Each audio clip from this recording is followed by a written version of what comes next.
We are going to now talk about the Houston Astros. Tale of the tape. Let's go ahead and talk about how they got to this position.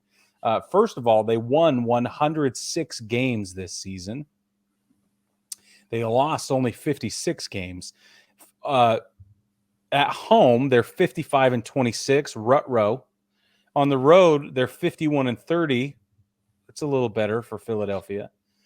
With 9-inning games, they're 101-50. Geez.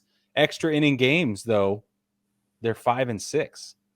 So, and this comes down to small extras. Ball. That's your small ball. Yeah, that's your deep lineup, bullpen exploitation, small ball statistic right there. And then anytime it's a one-run game, they still come out on top at 28-16. So they've also games that are 5 or more runs considered a blowout. They're 35-13. That's a lot too. 48 blowouts. Yeah, that's a lot of blowouts. It's kind of astonishing, actually. This is their 5th World Series appearance in franchise history. All of them have come clustered in the last handful of years. It feels like, not like the Phillies, whose first World Series appearance was 1980, or first World Series victory anyway. But the last time Houston won the World Series was 2017. Their last appearance was last year. They lost to Atlanta. Mm-hmm. Now, I found this really fascinating, Brad. Not Atlanta. Houston spent 158 calendar days in first place. That sounds about right. Yeah, because there was a short stretch. The Mariners were... No, I don't think the Mariners ever were in April. But the Angels were. And then once the Angels started losing and they relinquished it to the Astros, they never gave it up. No. Out of the 162 baseball days in the season, 139 of them were in first place. That's a lot. That's crazy. Yeah, thought that was a fun perspective. Yeah, for a while, the AL West was so bad. They were the only team over 500 there for a stretch. Yeah, you're right. They just had to be halfway decent to be in first place there for a little bit. That's right. So they finished the season. Their last 10, they went 6-4. They took the final series of the season from Philly in 2-1. So that jives with everything else we've seen on their stuff. In September, they went 18-8, and then 4-1 in October. Those last few days of October. Yeah. So that's intense. It is intense, and everybody in the AL West kept expecting the Astros to kind of let their foot off the gas just a little bit in September. Yeah. I was even in August, I was like, okay, the Astros cannot keep up this pace the rest of the way. Right. They're going to fall at some point. They're going to falter, at least trip up a little bit and give the Mariners a chance to catch up. They didn't. No. They didn't.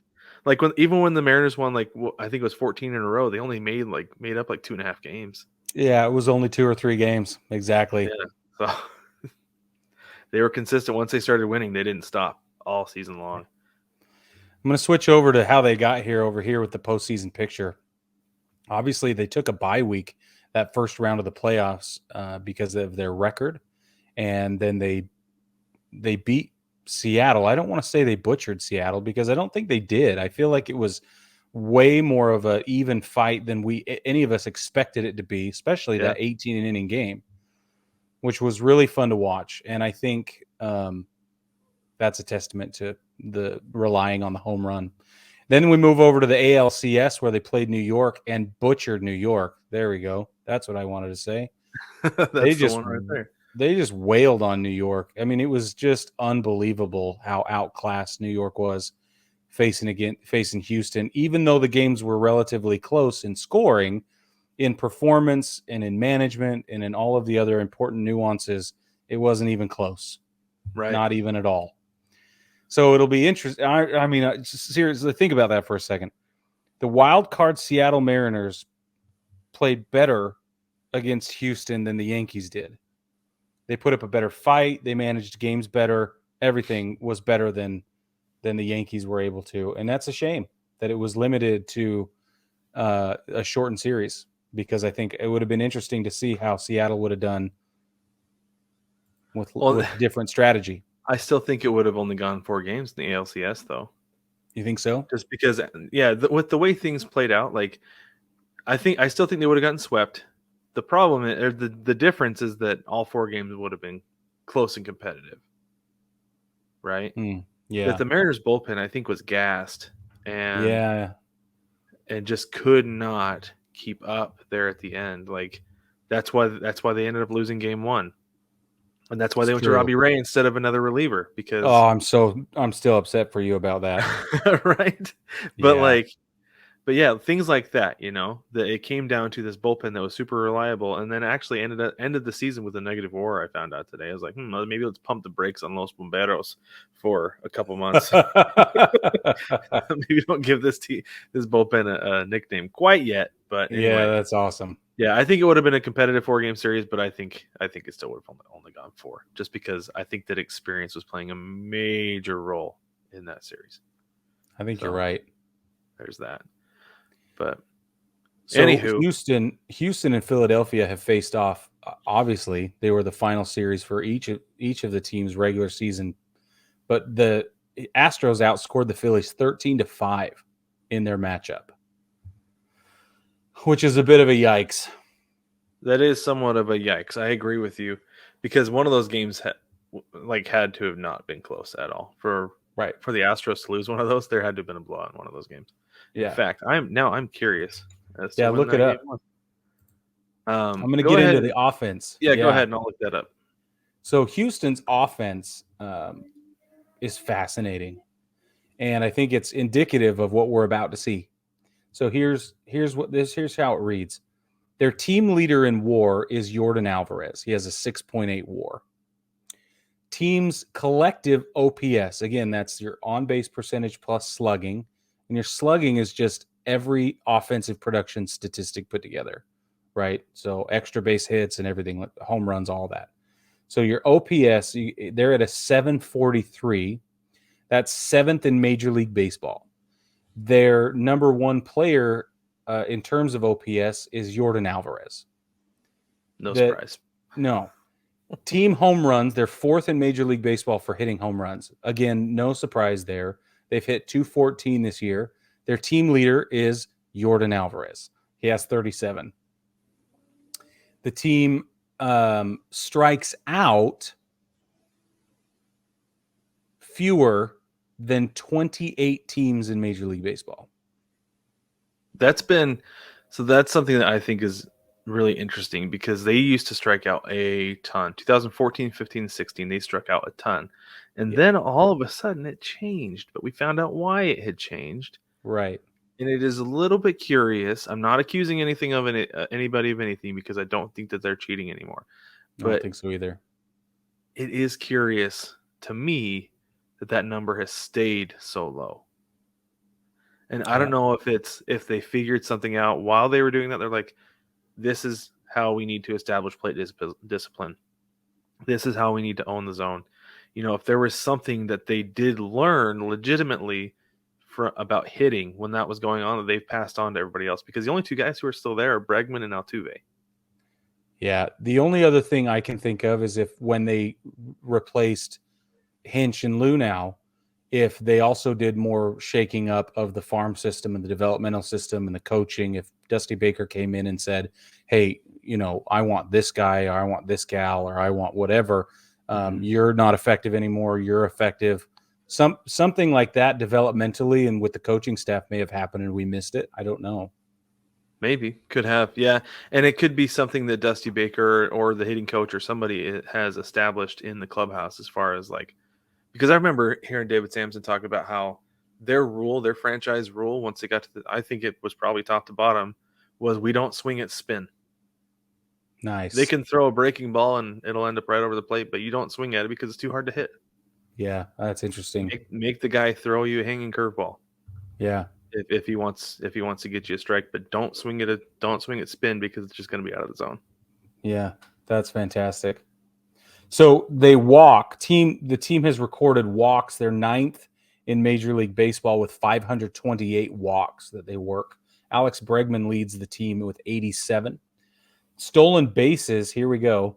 Stolen bases. They have 83 stolen bases. That's good enough for 17th in Major League Baseball.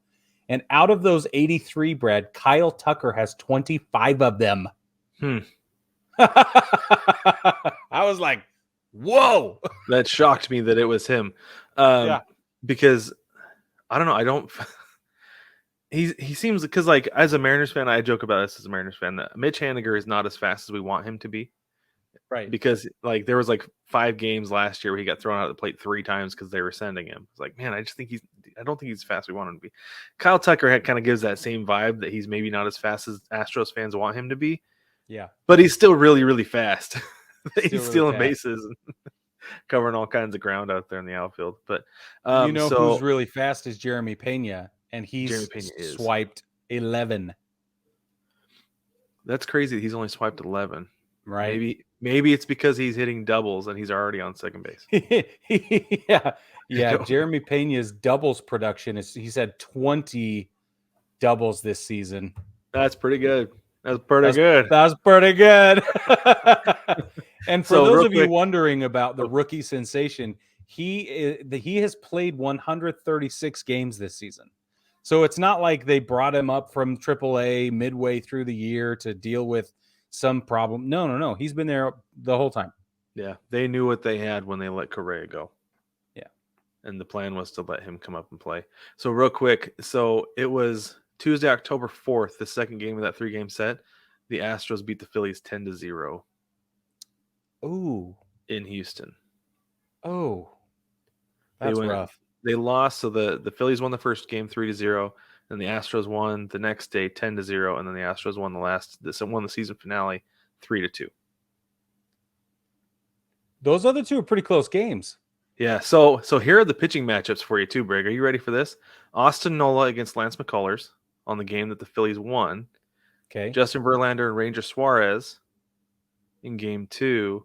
Then Framber Valdez and Michael Plasmeyer. I don't think he's on the roster. I don't think he is either. So, because those aren't the matchups we're going to see in the World Series. No, they won't be like that. No, it'll be Nola and Verlander game 1. Yeah, and then I expect Valdez will face against Wheeler in game 2 is what I expect. I would think so. Yeah. And let me talk about that really quick. But as far as pitching and defense is concerned, which is also fascinating, the Astros allowed 518 runs total. And if you take the starting pitching for Houston and you say minimum 140 innings pitched, because there's one guy in there with some outlier weird numbers. He hasn't pitched very much. Starting pitchers who've pitched over 140 innings, Urquidy has given up the most. Interesting. Runs allowed. Yeah, 74 by himself. But Christian Javier's only given up 44.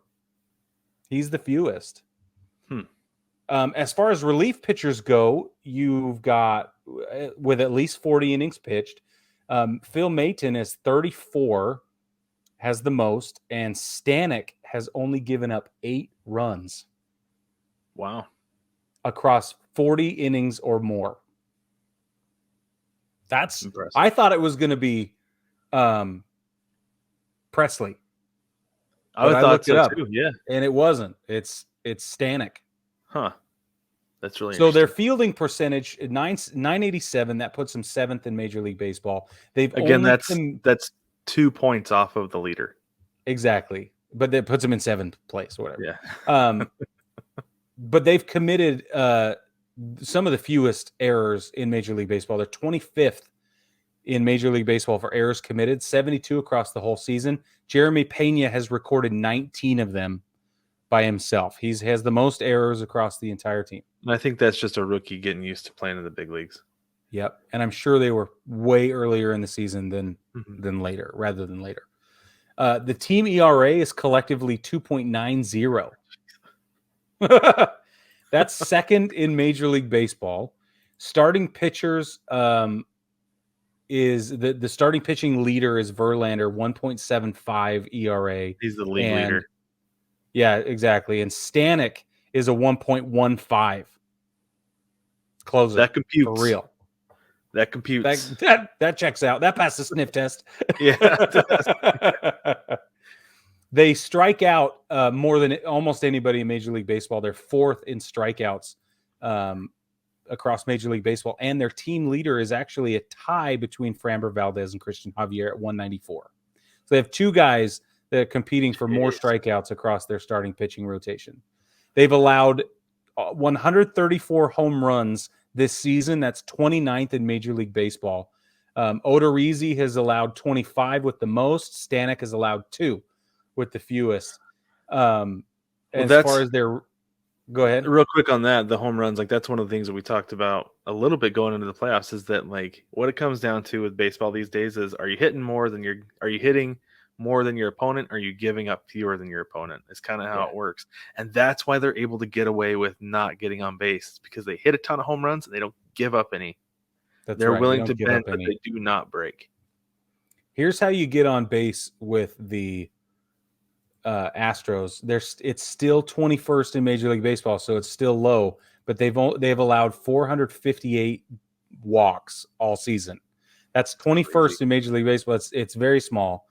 Framber Valdez has allowed the most with 67. The fewest of starting pitchers is Odorizzi. He's allowed 17. And then Mayton allows the most among their relief pitchers, and Presley obviously only walked 13 guys. So it's nothing. It's crazy. Yeah, man. It's just like it's so good. It's nuts. Yeah. Like it's just I don't even know like how to describe how good that pitching staff is, because they're just so dominant. Starting and relief, right? Their bullpen is fantastic. Yeah. Front to back. Like you'll get teams where it's like their starting pitching is lights out. Like the Phillies starting pitching is lights out, but the bullpen's been a problem. Right? Yeah.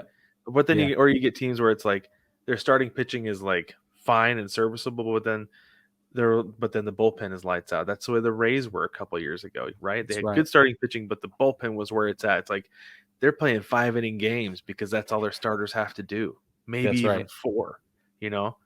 Yeah. But the Astros, it's like if they get 2 runs on the board early, you're toast. Yeah. Yeah, just call in the bucket squad, right? And they'll just start dumping water on you. It's over. Exactly. That's good. and they'll do a little bit at a time, you know? Yeah. But their strengths, let's talk about strengths and weaknesses. So strengths, I mean, obviously starting pitching, right? They have a collective 8.8 WAR. It's second in Major League Baseball. Justin Verlander is the leader there at 5.9. Relief pitching, 2.7 collective WAR. That's fourth in Major League Baseball. It's not fair. Not fair. But this is crazy. So the weakness, I feel like their biggest weakness on this team is catcher, specifically Martin Maldonado. But that's only because he's an offensive liability.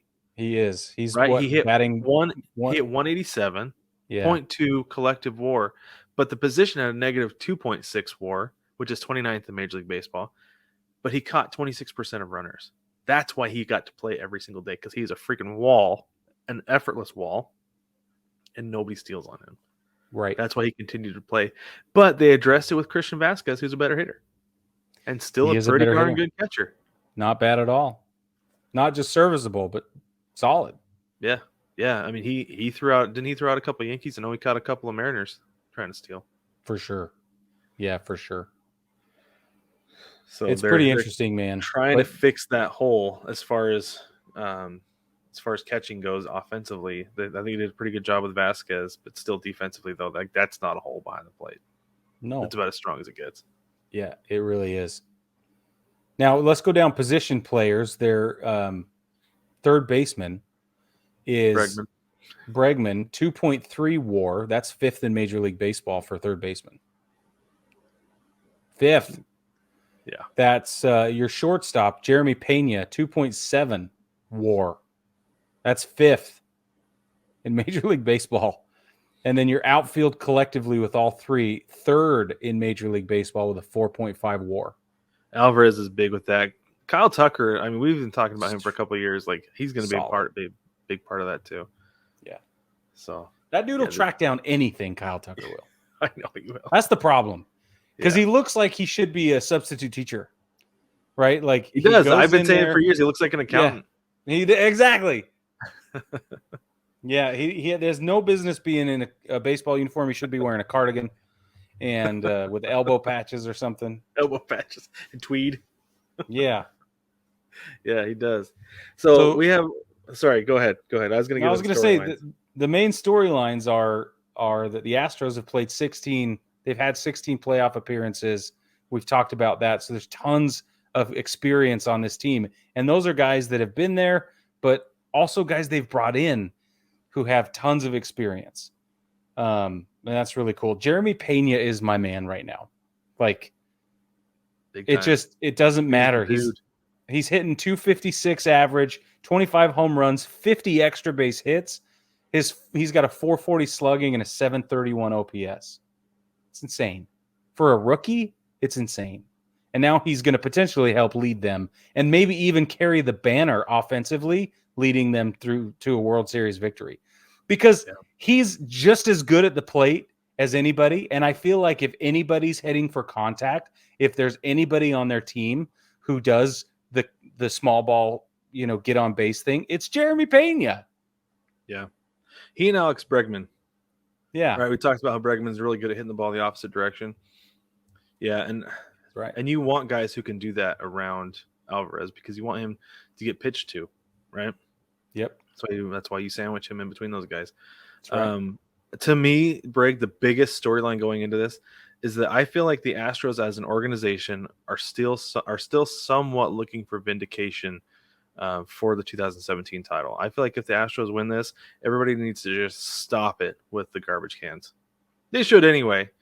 But if they win this World Series, the garbage cans need to go away. The trash throws, all that needs to go away, needs to be done, and just live with it, right? Right. It happened. It's not going away. They didn't really do a whole lot about it. But if they win this World Series, it just needs to stop for good. That's my biggest thing. My biggest takeaway here. Yeah, and I'm, I'll be the first one to admit that I was as angry as it gets. Right. Yeah. For a million reasons. Yeah. And we banged that drum hard. Yeah. Right? Like we really did. But I think it's burned off a little bit. I think we're at the point where we need to heal collectively. And I think you're right. If they win this World Series, we need to just take our medicine and be done. Yeah. Yeah. Yep. I think that's the way that needs to go. Last story. Then we'll take a quick break and then get into just a couple more things. Jose Altuve has really struggled this postseason. It'll be interesting to see if he's gotten out of that funk with his couple hits there at the end of the series against the Yankees, or if he'll just dip right back down into it because he hasn't played for almost a week. Exactly. And that's what I'm thinking will potentially happen, at least in game one. Mm-hmm. I don't know if it'll extend to game two. The pitching is so good in game one and game two, though, that it could extend all the way into game three. I think that their game three starter, depending on who Philly picks, might be one of those things. So one of the things, before we take a break, I have to let everybody know, don't worry, it's going to be okay. They're going to close the roof for games 1 and 2 at Houston. For all you Yankees fans out there, I bet he's just beside himself. Who? Aaron Boone is just beside himself. He's so upset. But can you imagine that phone call? Hey, it's Rob. Hey, yeah, I don't want to fight with this anymore. You're going to close the roof during the World Series. But I don't want to hear it. Okay, my name's Rob Manfred. Get it done. Boom. I feel like something like that happened. So let it be written, so let it be done. Yeah, done.